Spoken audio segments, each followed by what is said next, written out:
I concluded and tried to lay out the rationale for this, that the fight between these two belief systems, but let's look at the belief systems. It's not communism versus the West. It's not communism versus the free market. It's different than that. It's collectivism in its far right form, let's say the far right form of the Nazis, and the far left form of the radical leftists, the communists. That's collectivism versus individualism. That's the fundamental conflict. And there are variants of the collectivist viewpoint, but it doesn't matter. They can be grouped under the rubric of collectivism. There's important differences, but we don't have to get into that. But the Western take wasn't collectivist, it was individualist.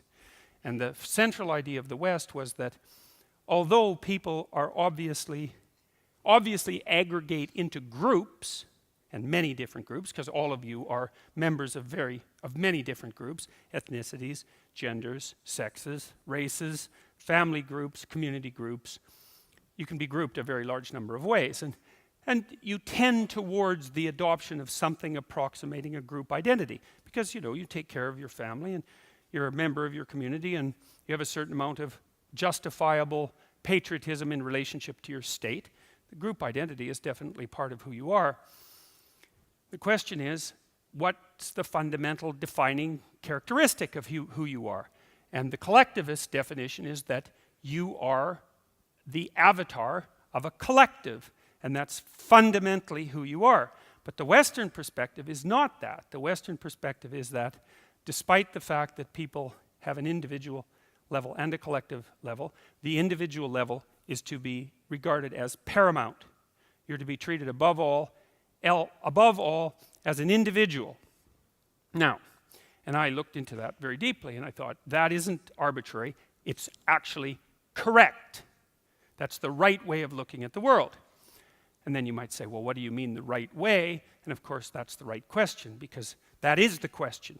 If something's the right way of looking at something, well, why is it the right way of looking at it?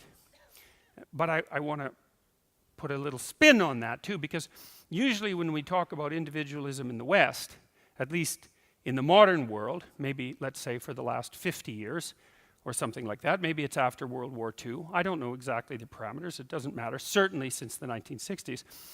When we think about the tradition of individuality in the West, we think about the tradition of individual rights.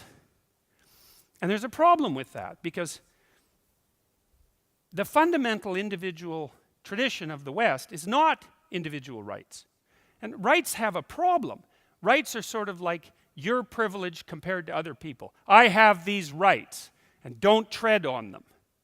That walls me off and makes me privileged in some sense. It means that I have the right to do things. I have the right to pursue my own interests. I have the right to pursue happiness, for example.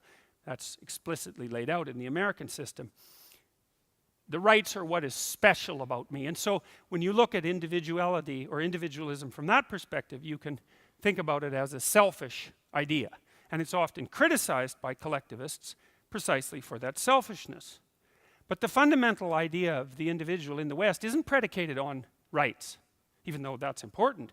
It's predicated on responsibility. Right? So your role as an individual in the West isn't to be the bearer of rights, of intrinsic rights, even though those are important. Your responsibility as an individual in the West is to bear the responsibility of an individual. And it's in bearing that responsibility that you set yourself right and your family right, and you keep the state on track. It's not from expressing your rights. It's from shouldering your responsibility.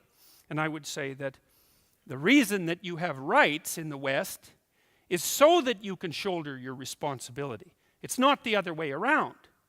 It's so that you can do what's best on your behalf, and in that manner do what's best on your family's behalf, and in that manner contribute to the degree that you can to the community.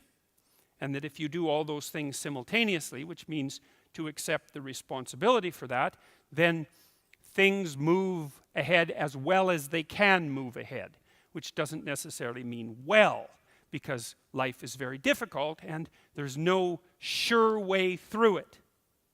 There's only less bad approaches. That might be a way of thinking about it. And the least bad approach you can manage is to shoulder your responsibility as an individual.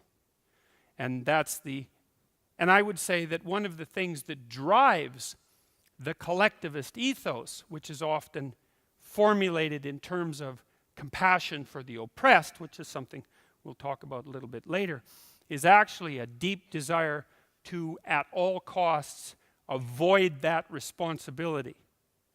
And it's no wonder, because the responsibility is overwhelming. Say the world fundamentally is a tragic place, right? It's a place in which each of us is broken, and it's contaminated by the ever-present reality of betrayal and malevolence.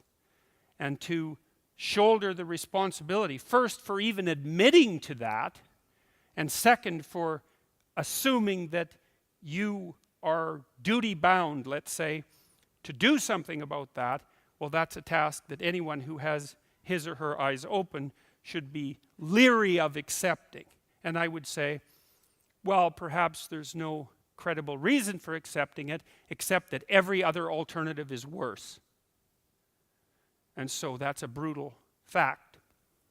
So, the antidote to collectivism is individualism, but it's not the individualism of the privileged person with rights. It's the terrible burden of the individual who determines that he or she will shoulder their responsibility to the utmost.